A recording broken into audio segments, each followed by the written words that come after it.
Hi guys, it's Chris with City Girl Homestead. So, Jack is not here yet because Jack doesn't like to do prep. So, I get stuck doing that. This starts the week of Depression Week. And the recipe that we're doing tonight is from immigrants from Poland. And I think it's going to be an amazing meal. I'm not the biggest of cabbage fans, but I'm trying, and so is Tom. Cabbage doesn't really agree with him, but he's starting to like it, so that's a good start. So this week during Depression Week, there's going to be some recipes that you've seen online, and then things that maybe you didn't. And then 2 weeks from now, we're going to do a depression / low budget meals, or maybe we'll do a whole Depression Week. I am going to give you guys tidbits about depression, because in some cases I think we're headed back that way. Hopefully not. Cross your fingers, hopefully not. So the first thing I'm going to do is, I could have put it through my 13 cup processor thingy over there, but I wanted to play with my new knife. As long as it doesn't bite me, we're good. But when I get bit, then I know it's truthfully mine because it's initiated me. So I'm going to chop all this cabbage up into what I would consider, maybe not quite bite-sized, but pretty close. You know what I mean? And if you have any that are really big or whatever, you might want to just give it a quick chop. You know what I mean? So it's a little bit smaller. I took the core out of it. And now we're just cutting it up.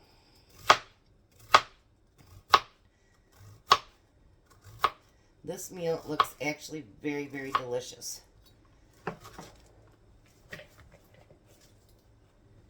Alrighty. So I'm going to get this head cut up for Jack and one for me. And then a few other things. And then we'll be cooking later. Looking forward to seeing you guys. Alright, so the next thing we need to prep is kielbasa. So we're just going to do the little coin sizes. Now I haven't told you what the recipe is yet. But this recipe, if you didn't have money, then you didn't add the sausage. If you had the money to add the sausage, then you could. So it's good either way. So if you don't have sausage, you can still make this meal. Most of the meals this week, I think, have some form of meat. I haven't looked at all of them, but I know what I picked out, but I think one of them does not, maybe. Because meat, back during the Depression, was not something that most people could afford. And if they could, actually that's when the hot dogs became very, very popular. There's one tidbit. Because they were so cheap, they could put them in several meals and their families would still get meat, but at a much affordable rate. So there's one of the little tidbits for this week. I actually did quite a bit of research, more than I did actually when I was in high school on it. And I think that maybe it's something that, we should look up and see what we're missing from last time. Like if you aren't a prepper, I'm not saying go butt crazy and, fill your whole house just because I did. No kidding. But I'm saying, have a month or two in stock so that you have, in case something does happen, you've got food for your family. Because the idea of my family not having food does not make me feel very safe at all. I don't like that idea. So the next thing we're going to do is an onion apiece. You guys, this new knife is like cutting through water. It really is. I love this. I want the little bit bigger one. But They're not cheap. So, you know, might have to wait a minute for it. And you're just going to cube your onions. They don't have to be super small or super big. Just like what you'd normally kind of chop an onion into. Look how easy that goes through the onion. I'm loving it. See, Renee got me addicted to these. Bad Renee. Alrighty. So that is the extent of my prep. I'm going to get that other onion ready. And then we'll be back when it's dinner time.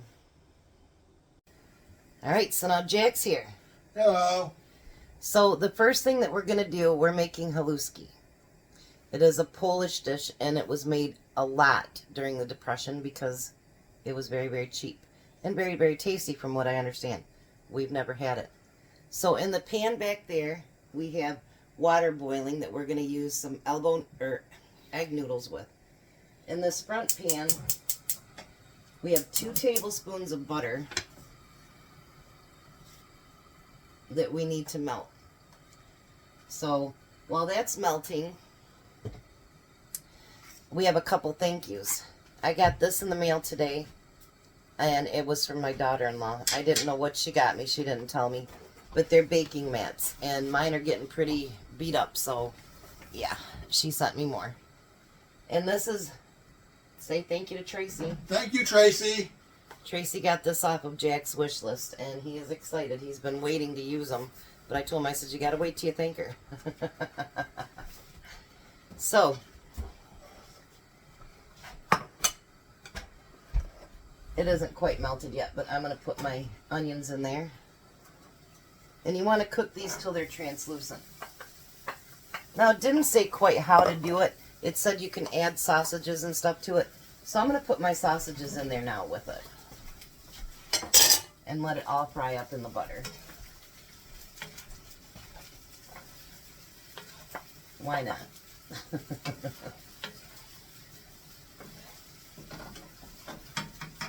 Alright. So we're going to do a couple fun facts here. Well, they're not fun, but anyway. Did you know that during the Depression in 1932 and 1933, money circulation was so slow that the U.S. Mint did not do any nickels at all from 32 to 33.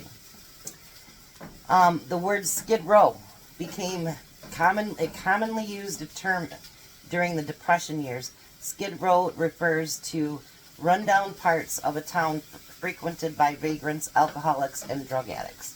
So there's just a couple. We'll do more. But we don't want to give them to you all at once. Wasn't like it didn't last for years and years and years, right? My water boiling now? Almost. Almost. I like how he says almost.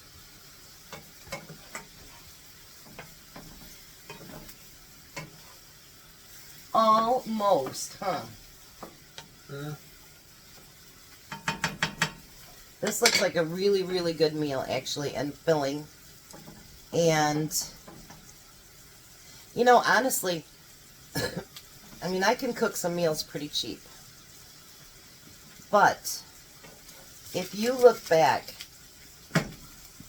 at those times, like, my grandfather was born in 1900. So he was alive during the Depression. My grandma was born in 1923. So she was alive during the Depression. And you know, I grew up spending a lot of time with them. And you guys, they didn't waste anything. I mean, they reused their aluminum foil. My grandma kept a little bucket by the back door that any leftover food went in there that, you know, that you couldn't eat, peelings and stuff like that. It went to the garden. My grandma could actually literally, because they had a burn barrel. I mean, they didn't even have a trash service. They did not. I mean, that very seldom went off because they didn't waste anything. You know, if their clothes, like my mom was the youngest and she was a girl and she had 3 brothers. And so they were not against putting her in boy clothes. You know, so I think through the years we have become a throwaway society.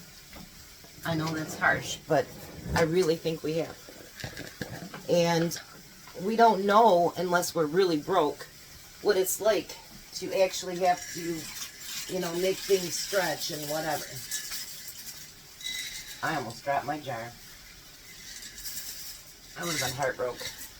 I remember I left home at 17 and things were tight. Things were very, very tight.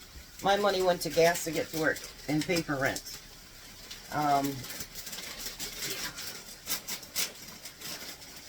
Groceries weren't really a thing. Excuse me. So things were tight, and I'm sure that all throughout the years we've all experienced that at one time or another. But can you imagine having a family and, you know, back then they had lots of kids. 8, 10 kids, whatever it is, and how do you tell your kids you're not going to feed them tonight? You know what I mean? And yeah, that's why I say, even don't go butt crazy. You don't have to do that. Don't spend tons of money. Just pick up a can extra, you know, 5 cans extra, whatever, every week, and build up a little bit of inventory so that, you know, even if you live in an apartment, people put stuff underneath their beds, you know, in your bottom of your closets. I'd have a hard time with it because I hate anything in my closet floor. It's a thing I have, except for the one we use as a storage closet. But, you know, build up a little bit so that even if it was just an ice storm or a snowstorm or whatever it happens to be, that you have something that if you can't leave the house for a few days, you can at least eat. So we're going to let this cook up for a minute. Enough of me going blah, blah, blah. We'll be right back. Alright, so our onions are cooked. So now we're going to take a whole head of cabbage and we're going to put it in there.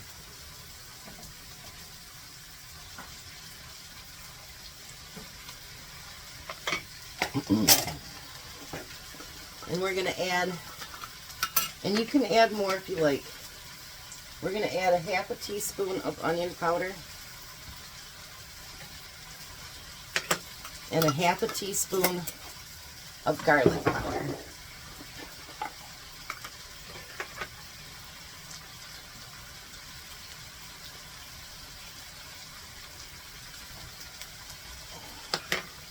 Then we're going to add a 1/4 cup of water.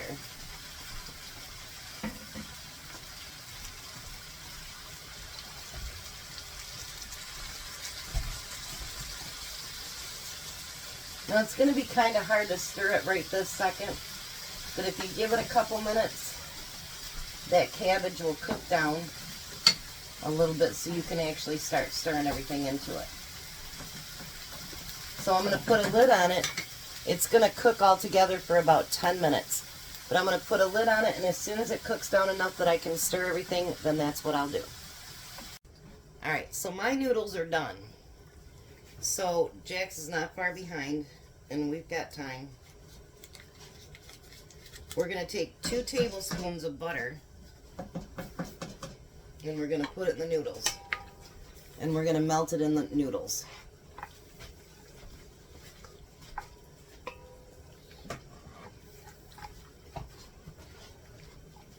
Our cabbage is not quite done yet.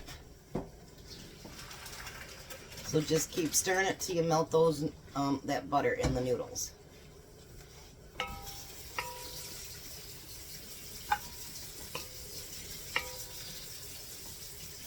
You know, I've never had buttered noodles before.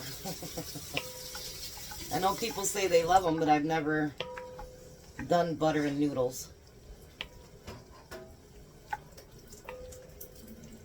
Alright, so I'm going to let that butter melt, and then we'll be back. Alright, so the next thing we're going to do is we're going to mix all of this in with this.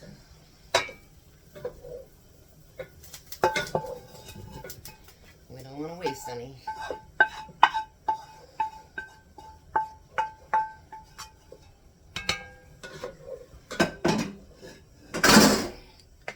Then we're going to add another 2 tablespoons of butter. And mix that together.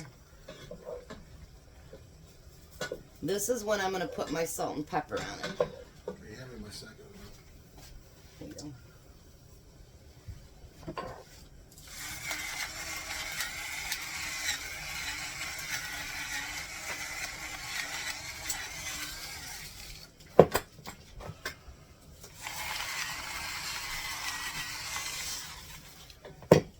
Alrighty. So now we want everything to melt. So what I'm going to do is I'm going to put this over on my burner and cook it on low, but I want to show you something else, so I'll be back. Alright, well that's just kind of everything's marinating together over there. Now back in the Depression, people didn't want to be known as panhandlers, and they were proud people, and they didn't want to be like we have all over the city of Lansing right now. People on the street corners and whatever begging for money. So there became over 6,000 apple sellers. So what they would do is they'd sell apples for 5 to 10 cents a piece. And that way they'd get money into their households. And so they'd buy apples for really dirt cheap. So they would not be considered panhandlers. So I'm going to do something that they cooked a lot of. And that was fried apples. So we're going to, I've got the hot tablespoon of butter in there, 3 apples, and actually that's exactly what I had left in my refrigerator. They're getting kind of soft, but that's okay. You want 2 tablespoons of water. You want a tablespoon of maple syrup.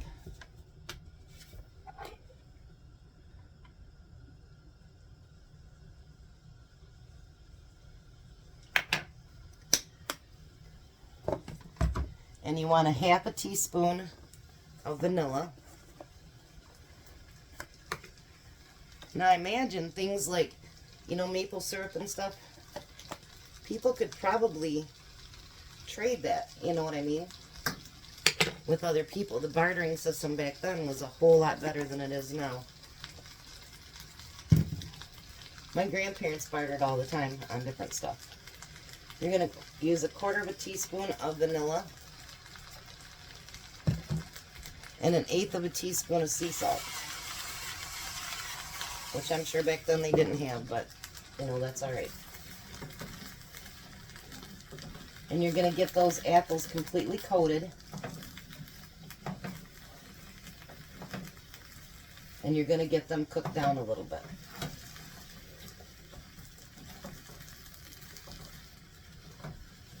Look at that.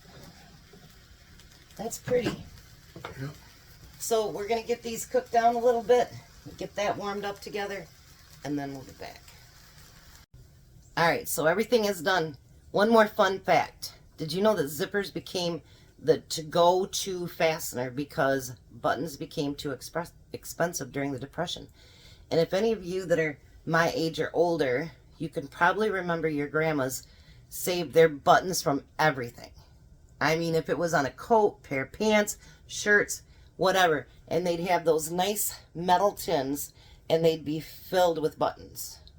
And you know, after things got, you know, good, and you know, obviously I was born in '66, my grandma, she could pull out a button for anything. And you know, every once in a while she'd let us, you know, decorate with them, but not very often because those buttons were very precious to her. And after reading that, now I know why. To tell the story. Alright, so this is what it looks like when it's done. And it smells really good in here. Alright, so let's try that, Jack. I want to try some with noodles and the cabbage. There we go. Alrighty.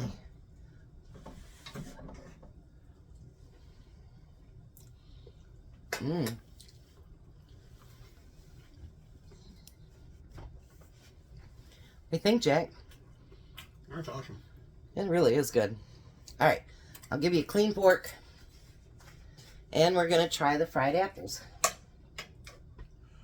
I can get one. Maybe you're not meant to.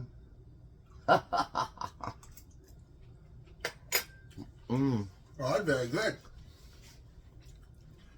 So, there's our very first Depression Week meal.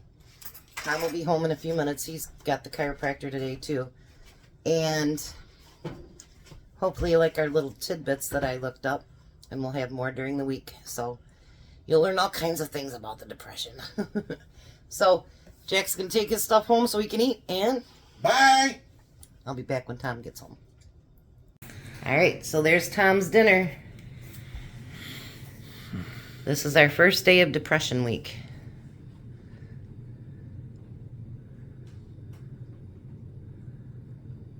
Will you stop? What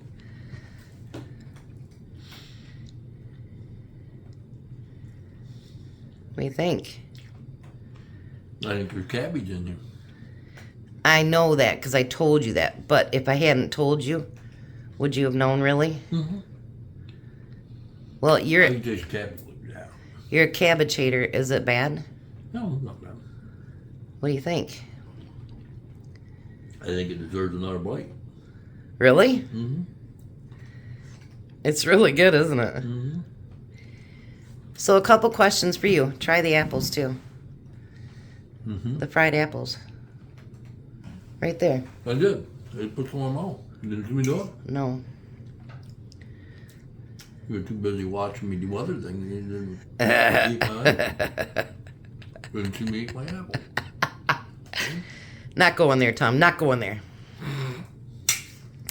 Anyway, so I have a question for you. Growing up, your mom was born about the same year as my grandma, I think, like 23, right? Mm-hmm. Your grandpa too, your dad too. So did your mom save all of her buttons? Her buttons? Yeah. Oh, yeah. And did she reuse tin foil and plastic wrap and all of the yellow or the paper bags and everything else? See, those are people that we know survived the Depression. And like your dad didn't waste anything either, did he? Nope. Every screw was going to be used. He even watered down ketchup. Did he? Mm-hmm. My ex-mother-in-law, God rest her soul, she actually used tea bags twice. And she used to tell us, even if I won the lottery, I would still use my tea bags twice.